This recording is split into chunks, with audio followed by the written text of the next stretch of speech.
जय हिंद मेरे प्यारे सभी साथियों, आप सभी के अपने channel math bye Vipin sir पर स्वागत है। दोस्तों, आज हम नंबर सिस्टम का जो है पार्ट 11th लेकर उपस्थित हुए हैं। आज दोस्तों हम देखेंगे शर्तों पर आधारित प्रश्न किस प्रकार बनते हैं। प्रॉब्लम बेस्ड ऑन कंडीशन जो है किस प्रकार के प्रश्न बनते हैं, इसका हम लोग विधिवत डिस्कशन करेंगे। देखते हैं पहला क्वेश्चन। एक समूह में 25 सदस्य उपस्थित हुए और सभी सदस्यों ने हर एक दूसरे सदस्य को एक एक उपहार भेंट किया। यदि प्रत्येक उपहार की कीमत जो है 45 रुपए है, तो बताइए कुल कितने रुपए का उपहार वितरित हुआ या बांटा गया। देखो दोस्तों, इसको हम दो मेथड देंगे। मेथड नंबर फर्स्ट जो है लड़के करते क्या है, जैसे मेथड नंबर फर्स्ट, कुल सदस्यों की संख्या कितनी है, 25 सदस्य उपस्थित हुए। इन जनरली हम देखते हैं 25 सदस्य dot dot dot dot last हुआ 25 सदस्य। ठीक, एक सदस्य जो है कितने उपहार पाएगा। हर एक सदस्य जो है एक दूसरे सदस्य को एक एक उपहार दे रहे हैं। यह सदस्य जो है 24 उपहार पाएगा, क्योंकि भाई कोई व्यक्ति अपने से उपहार तो खुद ले मतलब अपने आप से उपहार तो लेता नहीं है, कोई दूसरा उपहार उसे तो देगा, क्योंकि इसको ए भी उपहार देगा, इसको ए भी उपहार देगा, इसी प्रकार इसको जो है यह भी उपहार देगा। इसी प्रकार जो 25 सदस्य हैं, एक एक सदस्य जो है हर एक सदस्य को उपहार एक एक दे रहे हैं। तो जो है 25 सदस्य में 24 उपहार यह भी पाएगा, इसी प्रकार 24 उपहार यह भी पाएगा। हर एक व्यक्ति जो है 24 उपहार पा रहे हैं, तो टोटल उपहारों की संख्या क्या हो जाएगी, 24 गुणे 25। ठीक, कितना आ जाएगा, 600 उपहारों की संख्या आ गई। और एक उपहार की कीमत दिया है 45 रुपीज, यानी कि टोटल प्राइस या टोटल कीमत इज इक्वल टू 600 गुणे 45 आ जाए कितना, 27,000 रुपए आंसर। ये तो रहा मेथड नंबर फर्स्ट। अब मेथड नंबर सेकेंड देखिएगा। कुल उपहारों की संख्या, total number of total gift is equal to n into n-1 होता है। कुल उपहारों की संख्या n इंटू n-1। n क्या है, सदस्यों की संख्या या व्यक्तियों की संख्या। ठीक, कितने व्यक्ति हैं, कितने सदस्य भैया, 25। एक लेस कर देंगे, कितना हो जाएगा, 24। ठीक, टोटल गिफ्ट आ गया 600, टोटल प्राइस 600 इंटू 45, 27,000 रुपया। ठीक,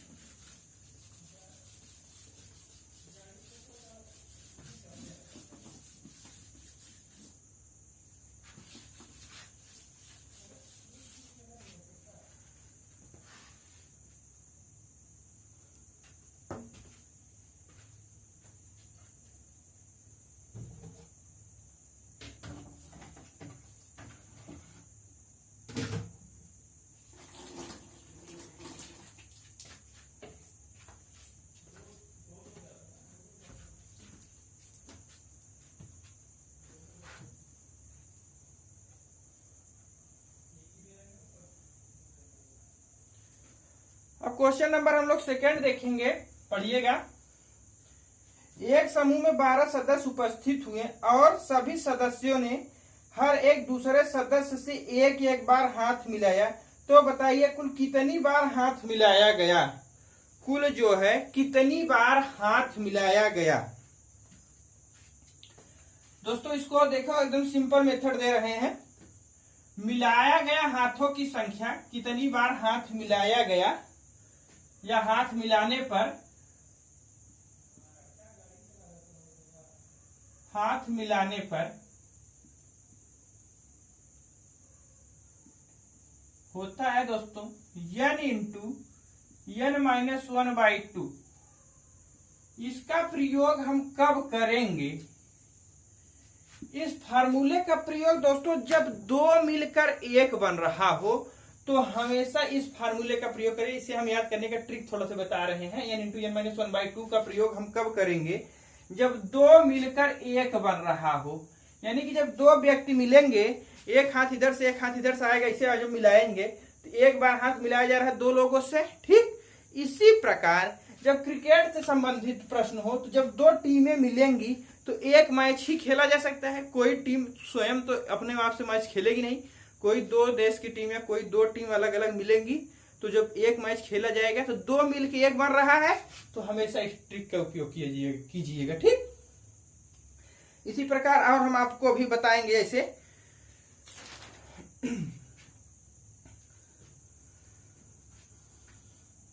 देखते हैं क्वेश्चन, देखते हैं क्वेश्चन के आगे इससे संबंधित और हम क्वेश्चन अभी कराएंगे।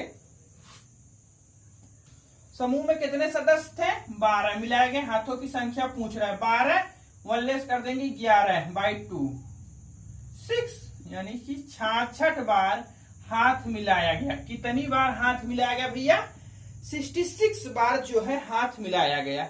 यहाँ दोस्तों हाथ मिलाने का संख्या पूछ सकता है, जैसे अभी दिया है पूछ देगा कि यहाँ 66 बार एक समूह है, इसी क्वेश्चन में जैसे हम दिया है यहाँ हाथ मिलाने की संख्या दे देगा, नंबर ऑफ व्यक्तियों की संख्या पूछा जा सकता है। इसलिए इसको हम ट्रिक के माध्यम से पूरा एक्सप्लेन कर दे रहे हैं, ताकि इसको हम यह भी बता सकते थे कि जितने व्यक्ति हैं उसमें से एक लेस करके मल्टीप्लाई करके 2 से डिवाइड कर दीजिए, बस इसी पे क्वेश्चन खत्म कर देते हैं। लेकिन दोस्तों इसको हम एक्सप्लेन करना ज्यादा बेटर समझे, क्योंकि ये क्वेश्चन इससे जो है रट्टू तोता की तरह नहीं, इसको जरा से भी अगर एक्सचेंज करना भी अगर चाहे एग्जामिनर तो आप ऐसा करके आइए कि क्वेश्चन सॉल्व करके आइए, ताकि आपको किसी प्रकार की कोई दिक्कत न होने पाए। हमारा कहने का टारगेट यह है कि आपसे क्वेश्चन छूटना नहीं चाहिए, ठीक।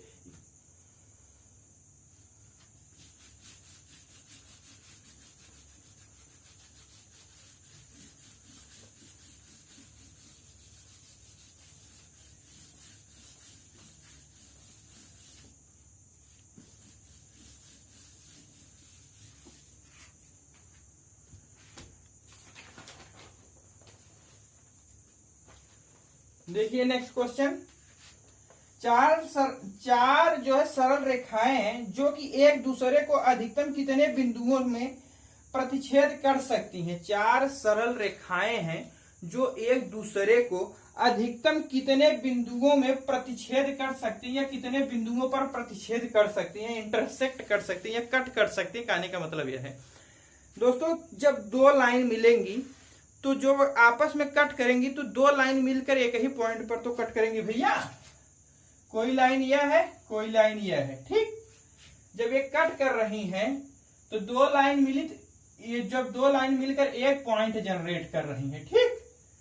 इस केस में हम बताए हैं कि आप जो है कौन सा ट्रिक अपनाएंगे, टोटल पॉइंट इक्वल टू होगा n इंटू n-1/2, कुल बिंदुओं की संख्या n इंटू n-1/2, ठीक। कितनी सरल रेखाएं हैं, n मीन्स नंबर ऑफ सरल रेखाएं, स्ट्रेट लाइन। कितनी सरल रेखाएं हैं? 4 हैं भैया। एक लेस कर देंगे 3/2, 2 से कैंसिल 2, 6। टोटल पॉइंट जो है कितना होगा? 6 होंगे। 4 सरल रेखाएं किस जो है एक दूसरे को अधिकतम कितने बिंदुओं पर प्रतिच्छेद कर सकती हैं? 6 बिंदुओं पर, 6 पॉइंट पर, ठीक।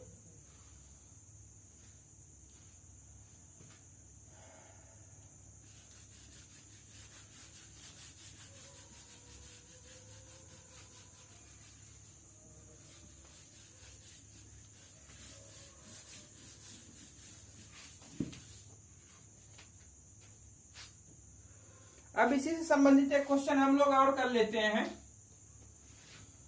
3 वृत्त एक दूसरे को अधिकतम कितने बिंदुओं पर प्रतिच्छेद कर सकते हैं? तीन वृत्त हैं वे, सुनिएगा क्वेश्चन, तीन वृत्त एक दूसरे को अधिकतम कितने बिंदुओं पर प्रतिच्छेद कर सकते हैं या कट कर सकते हैं। ठीक, देखिएगा जैसे कोई वृत्त है, यह भी कोई वृत्त है, जब दो वृत्त मिले तो कितने पॉइंट आ रहे हैं, दो, यहां भी कट किया यहां भी कट किया, जब दो वृत्त मिलकर 2 पॉइंट दे रहे हैं तो क्या हम अब फिर जो है n इंटू एन माइनस 1/2 का प्रयोग करेंगे, नहीं। जब दो बिंदु मिलकर जो वृत्त दो बिंदु दे रहे हैं तो आप हमेशा total number of intersect point equal to note कीजिएगा n इंटू एन माइनस 1 का ही प्रयोग करेंगे, बाई 2 नहीं लगाएंगे, क्योंकि जब बाई 2 लगाएंगे कि दो मिलकर एक बन रहा हो तो बाई 2 लगाएंगे। इसको हम याद करने के थोड़ा सा ट्रिक अपने आप से बनाए हैं। ठीक, आपको जैसा बेटर पड़े आप वैसा लगाइएगा। दो मिलकर दो बन रहे हैं, इसलिए इसका प्रयोग करेंगे। कितने नंबर ऑफ वृत्त है, 3 माइनस 1 2 यानी कि 6। कुल प्रतिच्छेद पॉइंट, कुल बिंदु कितने बिंदुओं पर प्रतिच्छेद करते हैं भैया, 6। ठीक,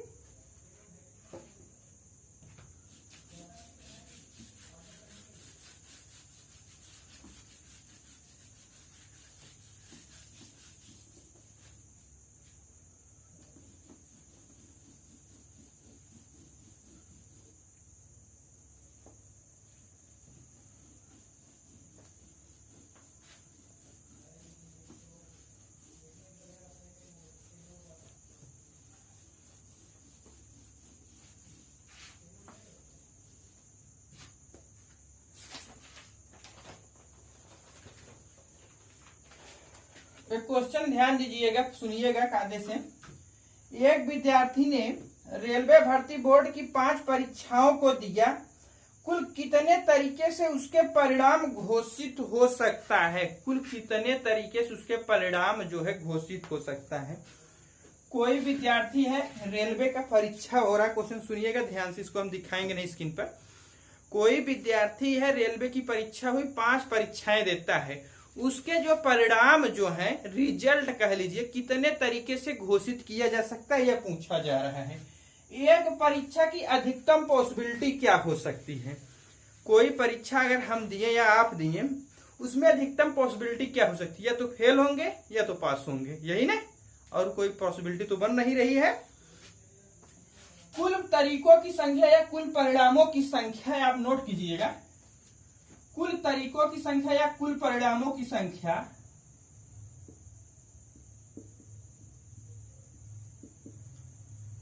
कुल परिणामों की संख्या होती है दोस्तों p पे पावर n, क्या भैया, p पे पावर n। n मीन्स कितनी परीक्षाएं देता है, p मीन्स एक परीक्षा की कितनी पॉसिबिलिटी होती है। यह लिखने का मेरा टारगेट है, क्योंकि यहाँ जो है नंबर ऑफ परीक्षा पूछ सकता है, उसके जो है संभावना देकर। ठीक, कितनी पॉसिबिलिटी होती है एक परीक्षा की, पॉसिबिलिटी है, या नंबर ऑफ परीक्षाओं की संख्या,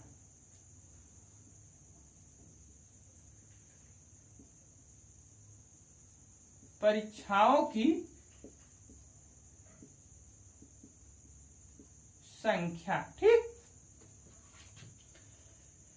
एक परीक्षा की अधिकतम पॉसिबिलिटी कितनी भैया, 2। एक परीक्षा कोई दिया जाएगा, उसकी कितनी पॉसिबिलिटी होंगी, या तो पास हुआ जाएगा या तो फेल हुआ जाएगा, यही। कितनी परीक्षाएं देता है रेलवे क्यों है, 5 परीक्षाएं, 2 पावर 5 यानी 32। कुल परिणामों की संख्या जो है उसका घोषित कितने से अधिकतम घोषित हो सकता है, 32। कितने तरीकों से घोषित हो सकता है भैया, 32 तरीके से उसके परिणाम या रिजल्ट जो है घोषित किए जा सकते हैं। इसे नोट कर लीजिएगा। ठीक, इस टाइप के क्वेश्चन आपके एग्जाम में जरूर आएंगे, इसे आप जरूर नोट कर लीजिए। ट्रिक जो है नोट करना बेटर समझे, नहीं तो हम इसको डायरेक्ट करा देते हैं कि जितनी परीक्षाएं दी जा रही है, एक परीक्षा की कितनी पॉसिबिलिटी होती है 2, जितनी परीक्षा उसके उस पर जो है पावर लगा दिया करिए, उस आंसर आ जाता है। लेकिन दोस्तों कभी कभी परीक्षाओं की संख्या पूछकर परिणामों के रिजल्ट कितने तरीके से, उसके 32 तरीके से उसके परिणाम घोषित किए जा सकते हैं। कोई विद्यार्थी एक परीक्षा देता है, उसके जो है परिणामों की जो है घोषित करने 32 तरीके से उसके परिणाम घोषित किए गए, कुल कितनी परीक्षाएं उसने दिया, यह भी क्वेश्चन पूछा जा सकता है। ठीक, इसलिए इसे आप नोट जरूर कीजिएगा।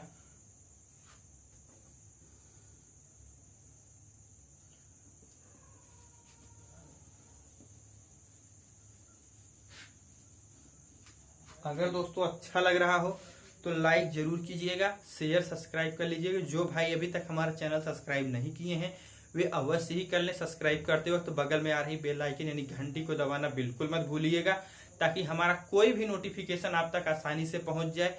दोस्तों आपको किसी भी प्रकार की कोई भी दिक्कत नहीं होगी। मैथ और रीजनिंग में पूरा एकदम कंप्लीट कराऊंगा, इसमें कोई दिक्कत कोई सौथा नहीं होगी। मैं एकदम जितने टाइप के क्वेश्चन बन सकते हैं सभी टाइप के कराएंगे। हो सकता है एक वीडियो के दरे पे 2 वीडियो हो जाए, 2 के स्थान पर 3 हो जाएगी, मंजूर है मुझे, क्योंकि मैं लेवल यानी क्वालिटी से समझौता नहीं कर सकता हूँ। क्योंकि डियर देखो, पढ़ाई ऐसी करो जो एग्जाम में काम आ सके। इस प्रकार पढ़ाई करने से क्या फायदा जो हमारे एग्जाम में काम नहीं आए। ठीक, किसी भी एग्जाम में बैठो, मैथ और रीजनिंग आपको कभी ऐसा न लगे कि मैं इस एग्जाम में बैठा हूँ, चाहे सीजीएल हो, चाहे बैंक पीओ हो, चाहे एसएससी हो, चाहे 10+2 हो, चाहे सीपीओ एसआई हो, चाहे आरआरबी हो, चाहे रेलवे का हो, चाहे ग्रुप डी का हो, चाहे पुलिस का हो, चाहे सीपीओ एसआई का हो, एनी एग्जाम, कोई भी एग्जाम हो, चाहे एमबीए हो, आपको कोई प्रॉब्लम नहीं होगी। हाँ, रह गया कि वीडियो को आप 2-3 बार कायदे से देखेंगे तब। यदि आप कायदे से नहीं देखेंगे तो भाई बात ये अलग है।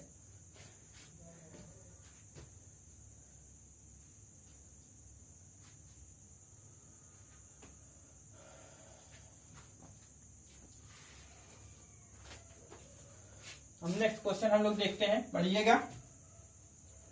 एक प्रश्न पत्र में 120 प्रश्न हैं।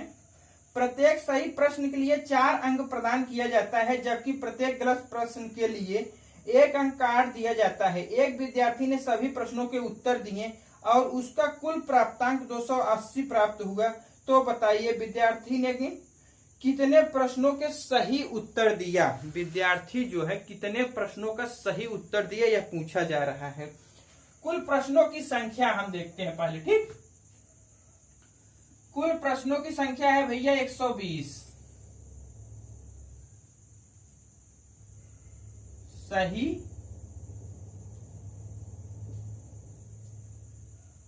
सही गलत। ठीक, सही प्रश्नों की संख्या पूछ रहा है, हम मान लेते हैं सही प्रश्नों की संख्या k है। गलत प्रश्नों की संख्या 120 - k है। ठीक, प्रत्येक सही प्रश्न पर 4 अंक दिए जाते हैं तथा प्रत्येक गलत प्रश्न पर 1 अंक काट लिया जाता है। जैसा कह रहा आप करते जाइए, 1 अंक जो है काट लिया जाता है। टोटल नंबर ऑफ प्राप्तांक 280, कुल उससे 180 नंबर प्राप्त हुआ। तो पूछा जा रहा है कितने नंबर जो है कितने प्रश्न ने सही किया है। यहां से इसको सब्ट्रैक्ट कर देंगे, 5 के हो जाएगा, उधर जाएगा 120 सब्ट्रैक्ट हो जाएगा, 60 बचेगा, यानी कि आ जाएगा के बराबर कितना 120 माइनस किधर उधर जाके प्लस हो जाएगा। जब 120 में 180 जोड़ देंगे तो 300 यानी 400, यानी कि 500 के इक्वल टू 400 5 के इक्वल टू 400 5 8 40 80 के बराबर 80 जो है प्रश्न ऐसे हैं जो वह सही किया तथा गलत प्रश्नों की संख्या 40। यहां से के की वैल्यू रखेंगे तो 40 गलत प्रश्न आ गए। यहीं पर दोस्तों थोड़ा सा क्वेश्चन अगर हम घुमा दें, हल्का से चेंज अगर कर दें, पूछ दे कि सही प्रश्नों का रेशियो तथा गलत प्रश्न रेशियो बताइए। सही प्रश्न के जितने आए तथा गलत प्रश्न की संख्याओं का रेशियो बताइए। सही प्रश्न की संख्या कितनी है? 80। गलत प्रश्नों की संख्या कितनी है? 40। इनका रेशियो अगर हम कह दें इसी में बताइए तो 80/40 80/40 यानी कि 2:1। कितना हो जाएगा भैया? 2:1।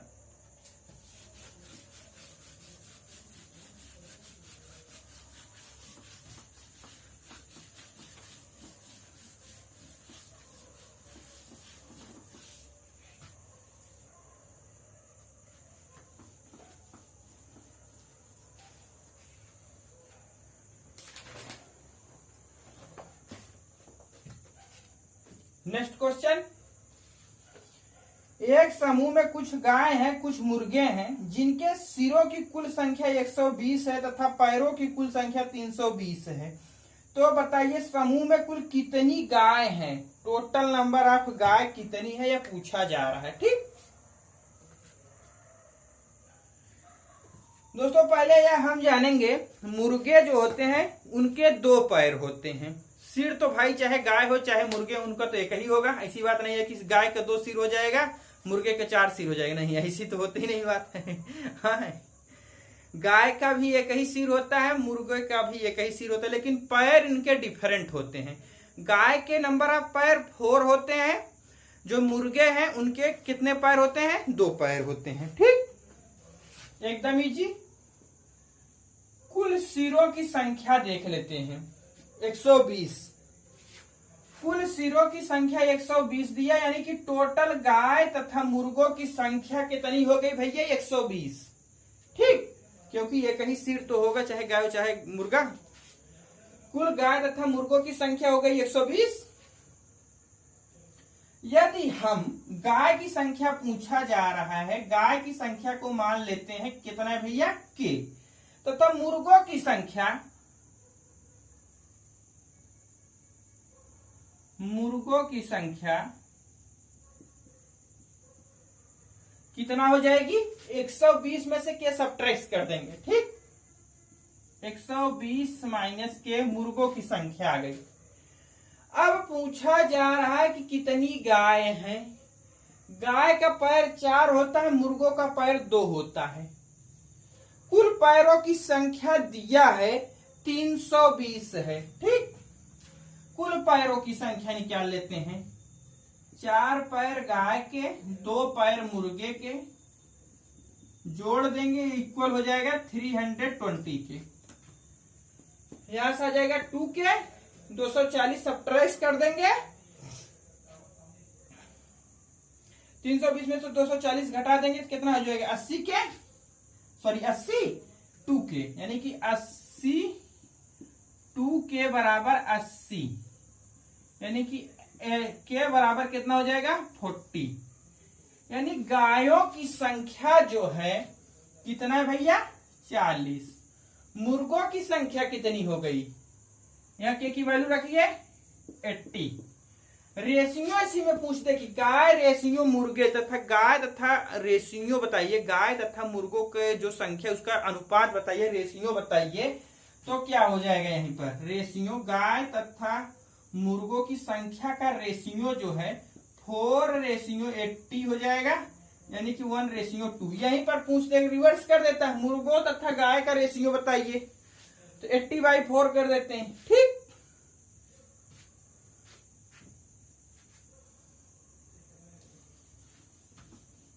ये सब दोस्तों सब आए हुए क्वेश्चन है। जितना भी मैं क्वेश्चन करा रहा हूं ये सभी एग्जामों में, हर एक किसी एग्जाम में आए हुए क्वेश्चन है।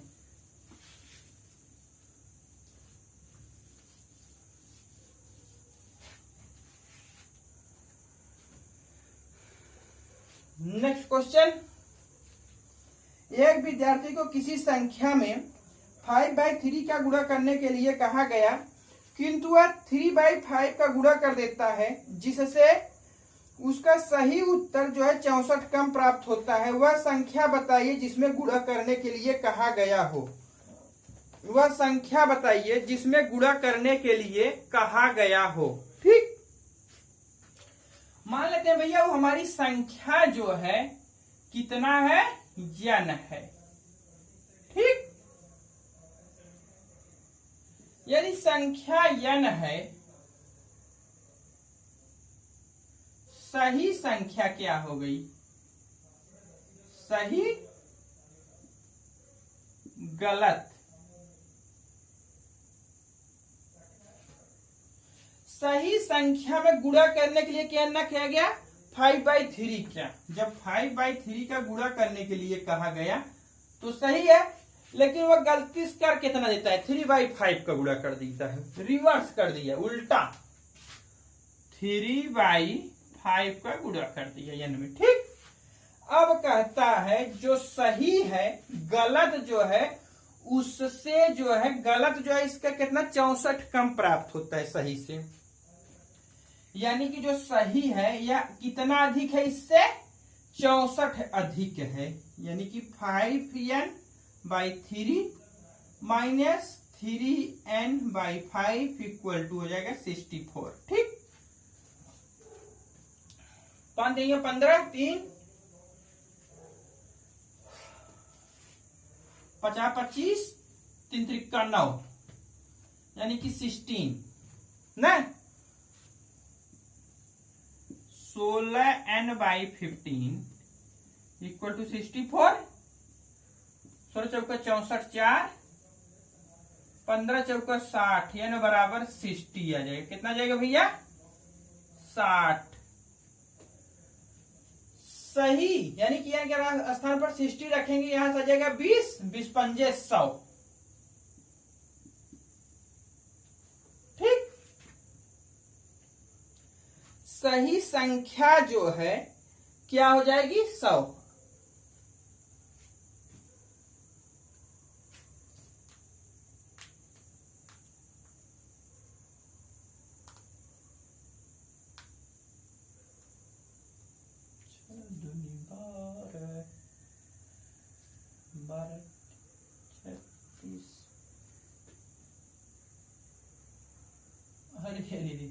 n बराबर दोस्तों सही संख्या n की तो वैल्यू हम निकाली ही है, 60 होगा। n पहले से लिए तो कहाँ भूल गए, कहाँ दिमाग चला जाता है रह रहकर।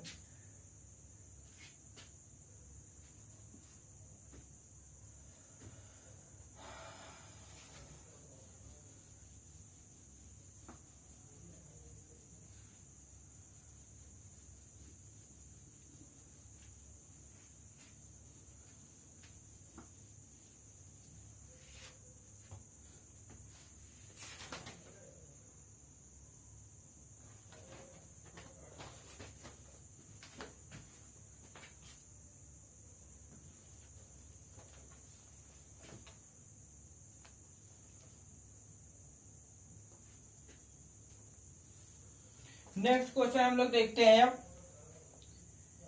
n इंटू n स्क्वायर -1, जहां n एक जो है, जहां n एक से बड़ी प्राकृतिक संख्या है, निम्न में से किससे सदैव विभाजित होगा, निम्न में से किससे सदैव विभाजित होगा। ठीक, n इंटू n स्क्वायर -1 जो है, जहां n एक से बड़ी प्राकृतिक संख्या है, ठीक, किससे पूछ रहे हैं, हमेशा विभाजित होगा। यदि n की वैल्यू हम 2 रखते हैं, n बराबर, यहां देखिएगा यही उत्था है, इसको यहां ऊपर लिख देते हैं, n इंटू n स्क्वायर -1, जहां n greater than always 1, n की वैल्यू हमेशा 1 से अधिक होती है। यदि n बराबर हम 2 रख दें, ठीक, 2 दूनी 4 माइनस 1 यानी 3 6। यदि n बराबर जो है हम 3 रख दे रहे हैं तो 3 त्रिका 9 माइनस 1 8, 8 त्रिक 24। n बराबर यदि हम 4 रख दे रहे हैं, 4 4 चौके 16 माइनस 1 15, 15 चौका 60 60। इसी प्रकार डाट डाट डाट आप देखते जाइएगा, किससे सदैव, इनका मान निकालिए। पूछ रहा है कि एक से बड़ी संख्या निम्न में से किससे जो है सदैव विभाजित होगा। इसका मास किससे सदैव विभाजित होगा भैया? 6 से। यानी कि इनका मास जब मासा लासा पढ़ाएंगे तो कायदे से इसको बताएंगे। यानी कि 6 60 कहीं पे लिखा है 6, ठीक। यानी कि जो संख्या सभी में कॉमन हो जाए वह मास होता है। जनरली अभी थोड़ा सी जानकारी रखिए, बाकी जब डिस्कशन करेंगे चैप्टर को तो एकदम विधिवत पढ़ाएंगे। इनका मास कितना हो गया भैया? 6। इस 6 से सभी संख्याएं जो हैं विभाजित हो जाएंगी। आप चाहे आगे जितना नंबर रखते जाइएगा, आप जो है 6 से कोई भी ऐसी संख्या नहीं होगी जो न डिवाइड हो जाती हो, ठीक। 6 से पूरा कंप्लीटली डिवाइड हो जाएगी। इसी में दोस्तों अब एक नोट हम लिखवाएंगे आपको।